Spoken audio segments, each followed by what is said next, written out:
कार्य क्या होता है? कार्य वह भौतिक क्रिया है जिसमें किसी भी वस्तु पर हम बल लगाते हैं तो उस वस्तु में विस्थापन क्या होता है? बल की दिशा में ही होता है।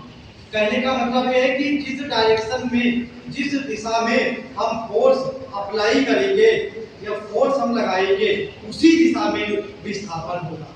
तो कार्य करने के लिए हमको दो भौतिक राशियों की आवश्यकता होती है, या हम इन अदर वर्ड भी कह सकते हैं, दूसरे शब्दों में हम कह सकते हैं कार्य जो भौतिक राशि है वो दो भौतिक राशियों पर निर्भर करती है। एक तो आपका बल, दूसरा बल की दिशा में विस्थापन होना चाहिए।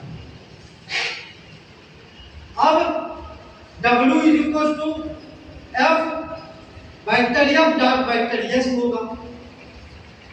जब किसी भी वस्तु पर हम बल लगाएंगे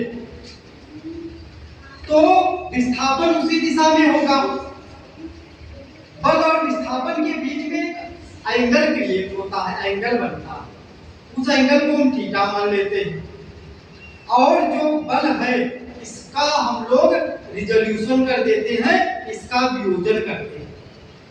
तो इसके दो घटक हमको प्राप्त होते हैं, एक क्षैतिज घटक प्राप्त होगा, एक ऊर्ध्वाधर घटक प्राप्त होगा। क्षैतिज घटक F cos थीटा होता है, ऊर्ध्वाधर घटक F sin थीटा होता है। अब कार्य की परिभाषा क्या कहती है? कार्य की परिभाषा यह कहती है कि वह भौतिक क्रिया जब किसी भी वस्तु पर हम बल लगाते हैं तो बल की दिशा में विस्थापन होना चाहिए।